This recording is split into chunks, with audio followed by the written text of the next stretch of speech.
I was horrified this morning to see footage that appears to show National Guard troops and DC Metropolitan Police chasing down trick-or-treaters last night. Now, I want to show you the footage real quick, and then I want to talk about how there's some discrepancies in the way this is being portrayed on various social media accounts that makes it a little bit more difficult to figure out exactly what happened.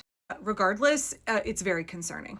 According to a tweet from DC Metro Police last night, this is the Navy Yard. M Street from 1st to 3rd was closed, and Jersey Avenue south of L Street was closed for this incident.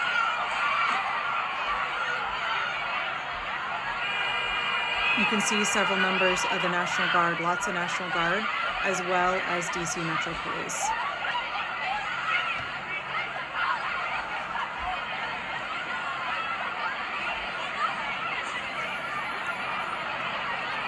This went viral on several social media accounts this morning. The first place I saw it was this account, Roman Family Strong News. I'm going to play the video without commentary overlaid because I want you to hear what's going on.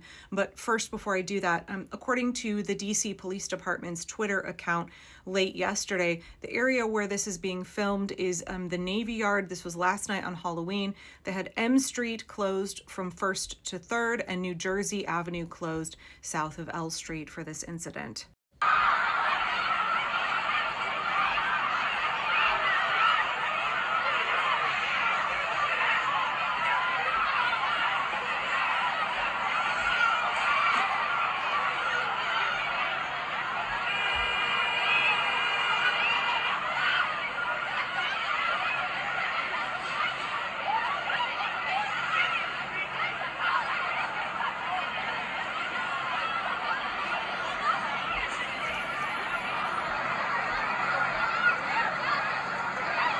You can see here in this still image, there are members of the National Guard as well as DC Metro Police. You can see all of the police cars in the background.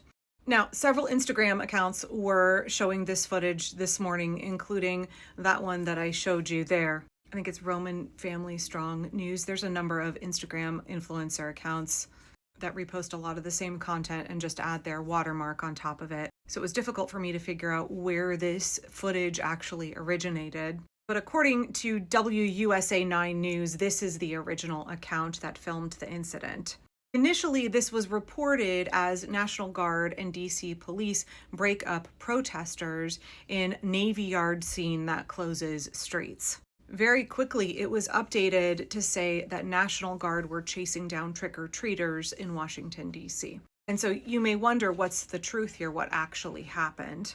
As reporting was updated yesterday and this morning, it turns out that that was a group of teenagers and that DC police arrested kids as young as 14 years old.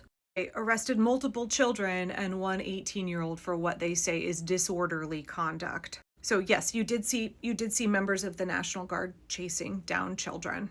14-year-olds are children. Those were children. According to the DC Police Department, they said they responded to a crowd of hundreds in Navy Yard that were apparently brawling and blocking traffic. That's the claim of the police. According to this reporting by Itai Soford, National Guard troops, which have become a fixture in the Waterside, DC neighborhood, were among the law enforcement bodies that responded to the crowd. Remember, the conditions under which the National Guard can be utilized in Washington, D.C. are different than in the 50 states. U.S. Capitol Police and Metro Transit Police also worked to break up what they referred to as disorderly conduct and impeding traffic. They were also down there to direct traffic around the incident. The video footage that I showed you, originally filmed by Rob 1947, shows a group of teens in a large gathering. They aren't protesters, and they're not really trick-or-treaters. This spot has apparently colloquially become known as the teen takeover. National Guard and police forces descended on the area about 7:30 p.m. and had the crowd dispersed by 11 p.m. They arrested multiple juveniles as young as 14 years old for suspected failure to obey and resisting arrest. We sure love to criminalize teenage behavior in this country, don't we? You tell me what 14-year-old is gonna go along with an arrest and not freak out, not be panicking. So resisting arrest, remember, is almost always a trumped-up charge. An 18-year-old from Maryland was also arrested and booked for carrying a knife. Most of the arrests were related to fighting or disobeying police. A 16-year-old was also booked for smoking weed. Apparently, Mayor Muriel Bowser, who, has been cozying up to Trump a little bit on this National Guard issue, but don't get me started on that, said that she introduced emergency legislation back in May to have stricter curfew laws to address teen takeovers like the one that happened on Friday night. She said, these are concerning trends around how our young people are socializing. And those changes in behavior require us to change posture. Pretty sure arresting kids and having the National Guard chase them down and tackle them to the ground, pretty sure charging them with crimes and sending them to juvie, that's not going to fix the issue in DC, Muriel. Why do you think it is that so many youth in DC are gathering in this way and that this feels like something that they need to be doing? Why is it, do you think, that that is happening in Trump's America in 2025?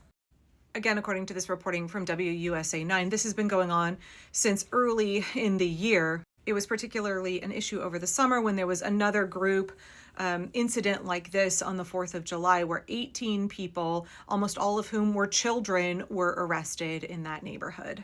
Doesn't sound like DC law enforcement knows how to deal with this issue other than just punitively, other than just punish, crackdown. Yeah, okay.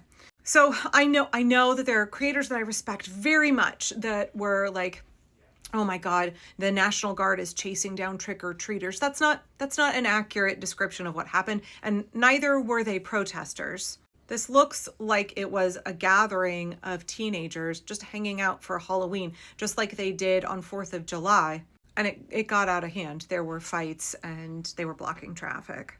But of course, law enforcement and the National Guard bungled the response. Instead of dispersing the crowd, instead of de-escalating and managing the youth, no, they started chasing them down and tackling them to the ground and arresting them and charging them. Completely the wrong thing to do. Terrible response. But I do think it's important that we correct misinformation. The regime is doing enough terrible things without us misrepresenting what is going on. And now there are people who have seen hundreds of thousands of people who have seen large creators claiming that the National Guard in DC was chasing down trick-or-treaters. And that's just not quite what happened. It is really disturbing, though, that National Guard is being used in this way. I think if you are a member of the National Guard, you really want to think whether or not this is what you signed up for. I know a lot of National Guard already feel used. They already know that they're pawns in Trump's plans to institute an authoritarian takeover. I know that. I guess I just want to take a moment here at the end to remind all of our service members of the GI Rights Hotline. 1-877-447-4487. If you are a National Guard or active duty military member and you are being ordered to violate the constitutional rights of U.S. citizens, then please call that number. They are a nonprofit that has been helping our service members for decades. They provide free, confidential, and accurate information about U.S. military regulations and practices to any service member, veteran, potential recruits, or their family members.